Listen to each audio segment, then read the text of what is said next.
Greetings everyone and welcome back to the Crownless Eagle. Last time our capital was beset by Prussian army determined to avenge sacking of Berlin by Poniatowski's forces.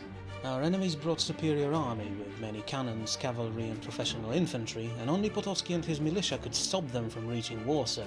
For a moment there it seems that odds were in our enemies' favour, but a combination of disease, forced marching through freezing Polish winter and poor coordination between enemy forces severely reduced fighting capabilities of Prussian army, and we were able to defend Warsaw with only minor losses. But even that was not enough to convince Prussians to give up, as their armed forces were still overwhelmingly large compared to ours. However, seeing an opportunity to end the war in one decisive strike, General Lempicki, commander of Gdańsk City Watch, came up with a daring plan to capture Königsberg, the last Prussian stronghold where their government had retreated after the fall of Berlin. Lempicki was joined by forces of Generals Potocki and Poniatowski, and together the three generals led a bloody assault on a fort full of desperate Prussian defenders. With both sides having everything to lose, we had to slowly grind down the defenders, and only after wiping out several units to the last man and capturing the fortress HQ, we've managed to force Prussians to surrender. And now, as snow starts to fall on piles of dead soldiers from both sides, we have to see just what awaits us after this victory, and whether or not all this slaughter was worth it. If there was one sentence that dominated most conversations in Europe in the year 1701, it was this one: Prussia is gone. It's hard to describe what impact this sentence had on the courts of Europe, and the shock that ruling classes, so used to the status quo, must have felt when Prussia collapsed, merely a year after its unification with Brandenburg raised the country into one of major players in the Holy Roman Empire. Even more surprising was knowledge that Prussia, despite all their strategic advantages and help from the Emperor himself, was defeated by a nation nobody on the continent considered even a minor threat. When talking about aftermath of the fall of Prussia, most historians focus on the more exciting parts, like adventures of exiled kings, of rise of Polish triumvirate, and the turmoil that came soon after. But few notice how inclusion of Prussian lands into Polish territory created a clash of two significantly different cultures that led to an eventual collapse of Commonwealth monarchy. When first Polish settlers arrived in eastern Prussia to help repopulate the land after the war, they met people who lived by a completely different set of ideals. For a common man in Poland, every day was punctuated by chaos, fueled by untouchable nobles whose only ambition was fattening their purses. A village could have been burned to the ground with all its inhabitants because two landowners had an argument. A townsman could have been evicted and his wealth confiscated without a trial, but in Prussia it was different. If a nobleman fell out of line, he had to answer for his crimes. If a priest failed to use tithes he gathered to improve his local church, then a new, more effective priest would have taken his place. In a way, under the rule of Prussian absolute monarchy, people were treated more equally in the eyes of the law than under a regime of Commonwealth's noble democracy. Where Poland-Lithuania was a land of chaos, Prussia was a land of order. And as more people travelled between Prussia and Poland, tales of this new order began to spread like wildfire, and the idea that everyone, even men of noble birth, could be brought to justice, quickly gathered more and more followers. And in turn, those people quickly became susceptible to rhetorics used by Polish National Assembly. The rest, as they say, is history. It's a new day in Königsberg, and as Commonwealth troops tear down last Prussian flags from around the city, our commanders can finally look at some battle reports. We've killed or captured almost entire enemy force, with only a handful escaping into the wilderness, but in such small numbers they shouldn't pose any trouble. Unfortunately, we have also lost almost half of our force, a bad development considering our ongoing wars. Here we can see that our pikemen absolutely demolished enemy forces, getting over 200 more kills than the second unit, the militia that fought on the walls. But the most impressive unit is definitely Poniatowski's regiment of horse. They started with merely 38 men, lost 22, but killed over 300 enemies, truly an astonishing performance worthy of a song.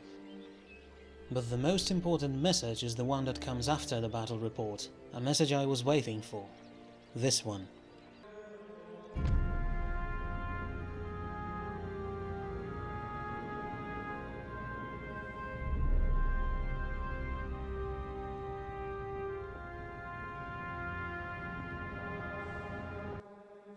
So there it is, the Kingdom of Prussia, descendant of mighty Teutonic order, has been defeated.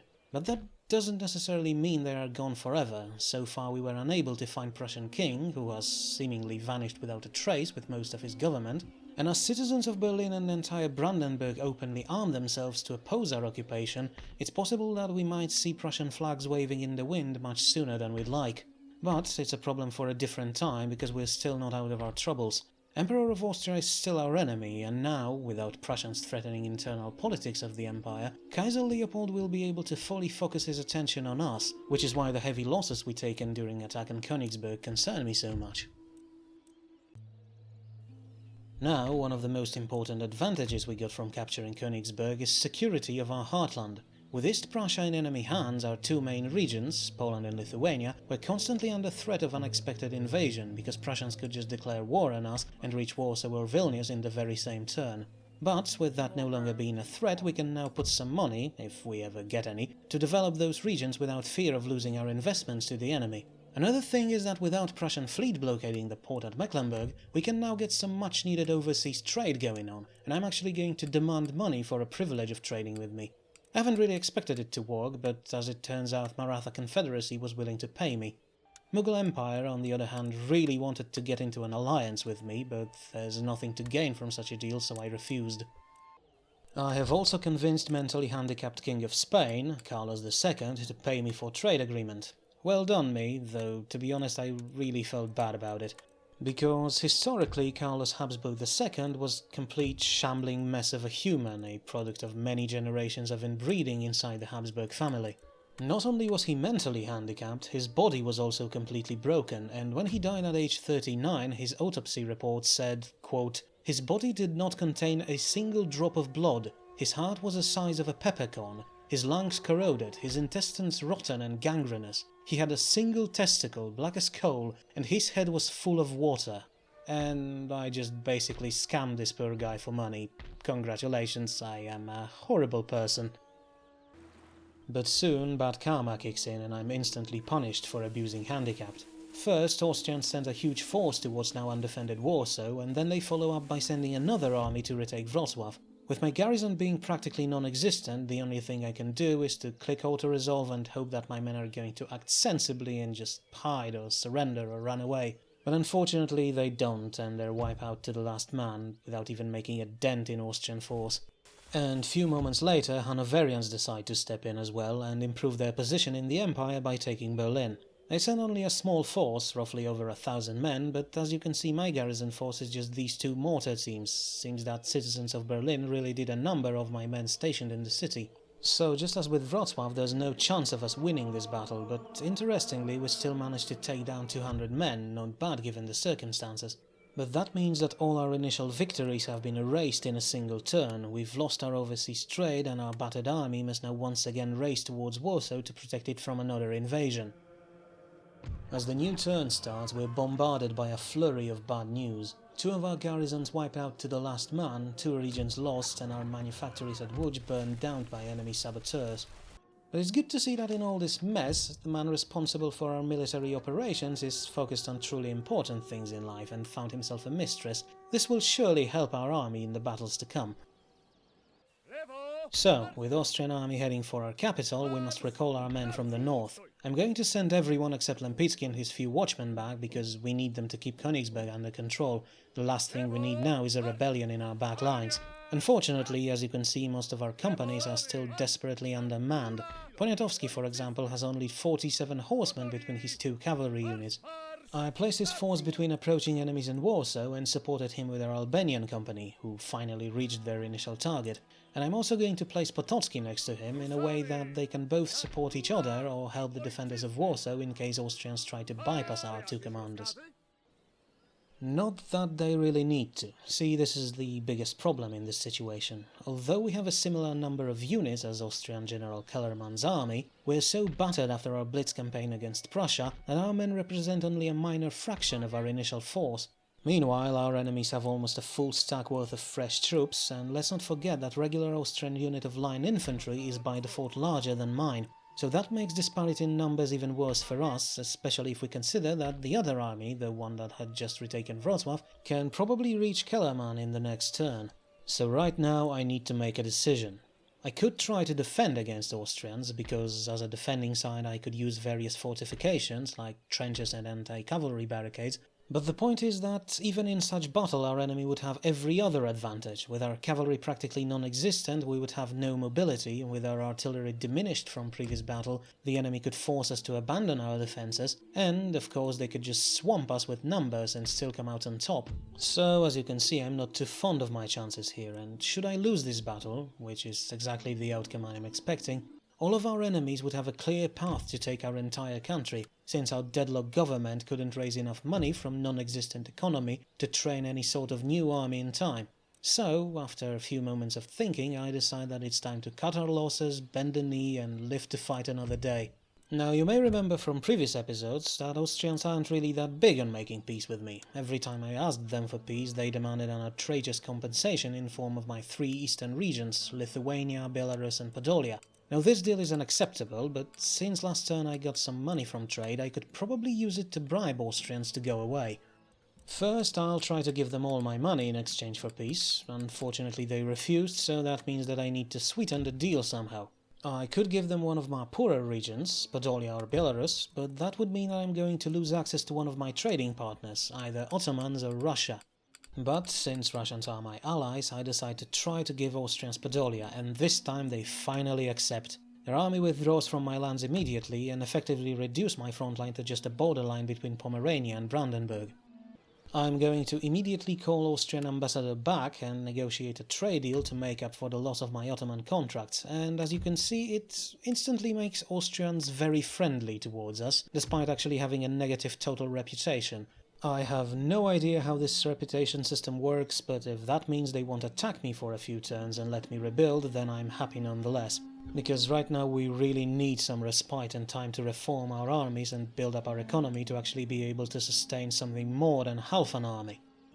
I tried to send an offer of peace to Hanoverians as well, but they just flat out refused, since we haven't really done anything to impress them.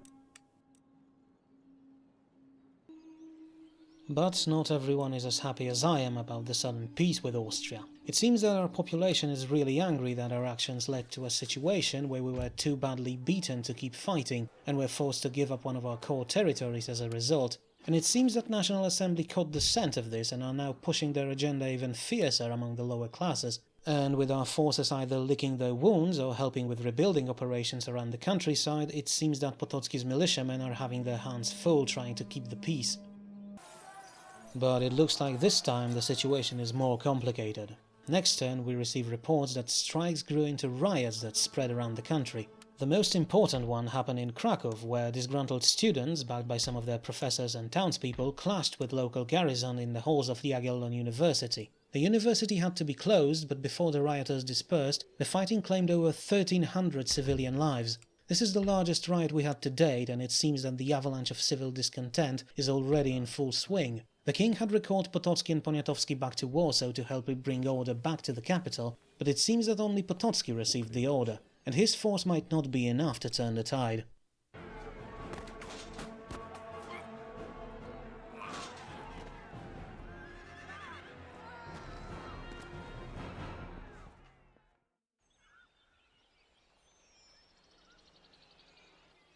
But at this point the only thing Potocki's presence accomplished was aggravating even more people, and that, as you can see, led to a full-scale revolution. Commonwealth's National Assembly no longer hides in dark libraries or secluded houses, and instead they officially came out as a force to bring down the corrupt government, cull the power of the nobles and incompetent kings, and give power to the masses. And here we can see the reach of the assembly. Though Poniatowski technically remains loyal to the king, a good portion of his force just left the camp unmolested and gathered under the simple white and red banners of the revolution. But further to the south, even more forces under command of one Lev Prasmovsky came out of hiding to enforce the will of the assembly. Together with men with Poniatowski's force, they're actually almost as large as the entire royal army and not as spread out, so it's obvious that revolutionaries must have had access to really large sums of money comparable to our entire nation's income. And these forces have a single goal: capture Warsaw and hunt down the king. Once that's done, they're going to officially hand the country over to the assembly to rule. Now, as we can see, revolutionary forces outnumber royalists by a significant margin, and that's mostly due to a fact that Potocki's militia is not joining the battle. Only reinforcements on monarchist side is one unit of militia from Krakow, the same men who fired on the students and, in a way, led to this mess. But here's an interesting thing. Soldiers from Kraków actually had more distance to cover to reach Warsaw than Poniatowski, so there must be some other reason, other than distance, why he failed to show up. But there's no more time to wait. With revolutionary army approaching Warsaw at speed, it's up to Potocki and his men to protect the king and the Commonwealth itself. Let's see how this goes. Stand aside, men. Let him through. He's not a rebel. Captain, what's the meaning of this? Where's the rest of my men? They are all I've managed to gather, General. The situation in Warsaw is desperate. Seems that rebels were infiltrating the garrison for quite a while, recruiting our men to their cause. When all this mess began, roughly half of our people joined the assembly. There's fighting on every corner and no front line to speak of. I wasn't even able to reach some of the companies, but I think we can assume they're either dead or with the enemy. I sent a couple hundred men to help my guards defend the king and the palace, and organize the rest into those 3 companies behind me. I also met a runner from Kraków garrison. They should join you any minute now. And how's the situation on your end? Any news about Poniatowski? None. A few days ago, my scouts spotted a large formation joining the rebel army. Those men, they were soldiers from Poniatowski's force, but they march under rebel banners. You think there was a mutiny in his camp? I'm not sure. We would have heard something about mutiny this large, and according to scouts' reports, companies that joined the rebels look like they haven't experienced combat in a while. Their numbers looked similar to those Poniatowski presented in his last reports. I think those men just split off from the rest of his army. That still doesn't explain where he and the rest of his force is, and why we haven't heard anything from them. Maybe Poniatowski tried to outmaneuver the rebels, but were forced to withdraw when they joined forces. Maybe he crossed the river and is moving to Warsaw as we speak. Or maybe he's dead. Either way, he won't help in this battle. No, Captain. Poniatowski's not a man to shy away from a good fight. He'll be here. I understand that he's your protege, but you are the best commander in this country. You do not need him to win this battle. Maybe. I could use his men, though, to level the odds a bit. Don't worry, General. No rebellious peasant can stand against true Polish soldiers. You show them cold steel and they'll run away in no time. Hopefully. I'll still send some of my runners to look for Poniatowski. Right, I guess it's time to get back to my men. Agreed. And I'm heading back to kick the rebel scum out of the capital. Good luck, General. I'll see you in a few days.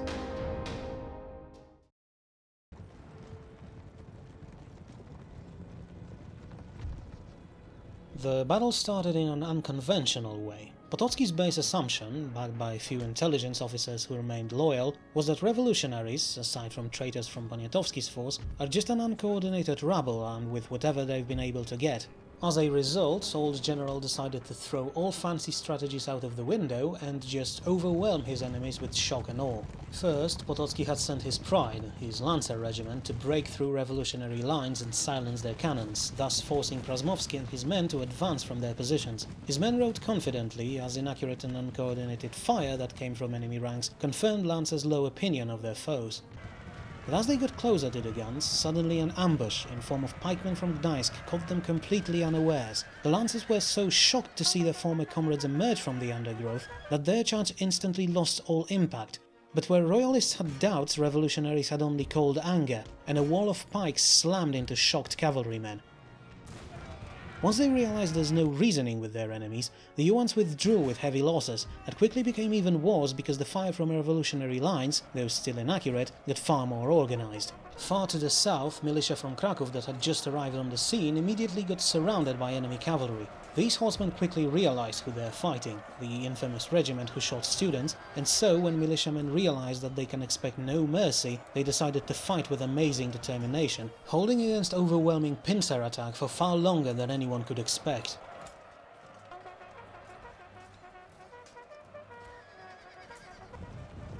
But, in the end, just like Potocki's Ułans, they broke and started to run, and to their surprise the revolutionaries didn't chase them for long, allowing quite a large number to just run away.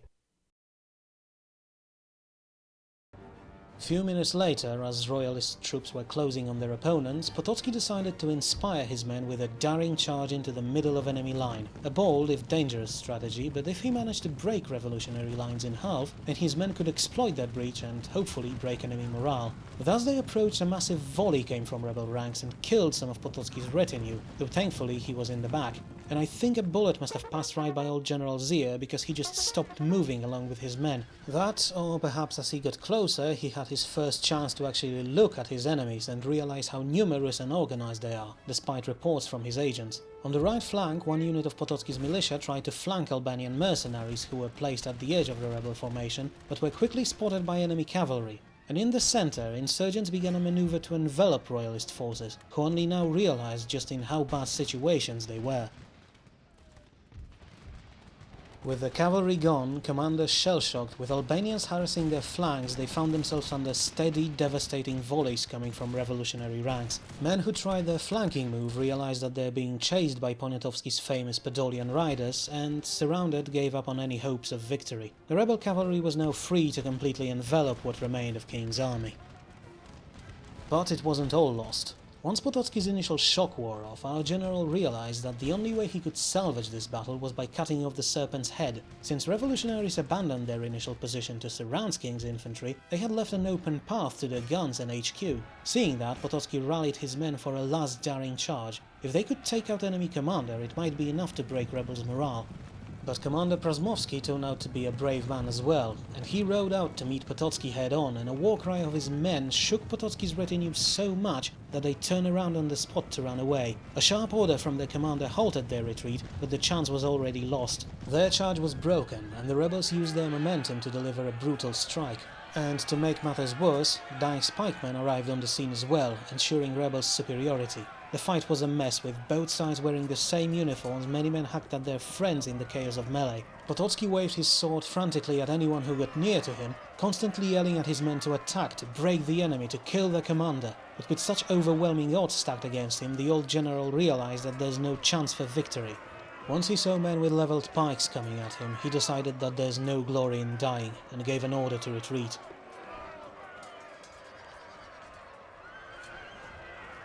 But Prasmovski would not let him escape. As Potocki's men were running away, they realized that rebel commander and his retinue were gaining on them. Screaming at his men to run and warn the king, Potocki turned around, but before he could even draw his sword, Prasmovski's men cut him down, ending the long and successful career of our most famous general. But the battle was not over yet. Despite facing certain defeat, captain of the last Royalist Line infantry unit on the field decided that he's going to fight to the last, if not to victory, then to at least buy his comrades some more time to retreat. Suffering heavy fire from almost all directions, his men remained cool and collected, loading their muskets and firing volley after volley. Few minutes later, rebels' patience had run out, and one of their officers, who commanded a conscript company, ordered his men to fix their plug bayonets, an unexpected turn of events since plug bayonets weren't used in Commonwealth military, meaning that they had been acquired in some other place. But so far, the only nation that had access to these bayonets was Prussia, so how they ended up in the hands of National Assembly's forces is a mystery. Once the bayonets were fixed, turning conscript muskets into spears, an order was given to charge the remaining loyalists. The people who formed this conscript regiment, disgruntled peasants and townsmen from around the country, wanted to prove themselves and get some payback for generations of mistreatment, and Commander Prasmovski knew it wouldn't be wise to get in their way. Instead, he ordered all of his men to fix bayonets and prepare to join the charge. This battle began with cannons and muskets, but would end up close and personal. The Royalists desperately tried to reform their line to prepare for incoming conscripts, but with so many of them wounded and tired from the fight, they had failed to prepare a close-range volley. Realizing that his men are starting to waver, monarchist officer decided he won't wait for his enemies to strike first, and instead he lunged, sword first, into approaching rebels, swinging his blade wildly, hoping to impress his men to fight against all odds. But as he turned around, he saw more foes charging from the back, and one of the rebels used this opportunity to pierce him through with a bayonet. And that was enough to completely break his men. Seeing that their commander's bravery was rewarded only by swift and brutal death, the last of the royalists threw down their weapons and begged for mercy. And although conscripted rebels screamed for blood, Commander Prasmovski ordered all his men to stand down. The battle was done and there was no need for more death today. The army had to move fast to help their brothers in the capital. Hold the line, men! Hold them! Do not let a single rebel into these walls. Sir, we won't be able to hold on much longer. We're running out of ammunition, and with rebel main force already in the city... You're right, Sergeant. Alright, listen up. Take 3 men with you, get to the gate and be ready to open it on my signal. The rest of you keep fighting. I'm going to talk with His Highness. He must understand that we're beaten and right now is the last chance to negotiate some decent terms of surrender. Yes, sir. We'll be waiting for your word, sir. He's gone. Sir, you're back, sir. They're setting up cannons. What are your orders? There is a secret passage in his private chambers. It leads straight to the royal vaults and then to the river. He must have emptied our treasury and escaped by boat with his servants. He must have planned this for weeks. So what are your orders? We fought, bled and died for him, and all he cared about all this time was gold and his own hide. Sir, the main rebel force is approaching. What do we do? Do I open the gate? What? No, Sergeant, stand down. Do you think they're going to let us live once they realize the king isn't here? But if we stay here, they're going to level the building with cannons, sir. And we're dead anyway, and for nothing. Might as well go out as men then. Prepare to open the gate, Sergeant. But we're not surrendering, nor shall we cower behind these walls. Swords up, men. Let's show those peasants what a Saxon guard is made of.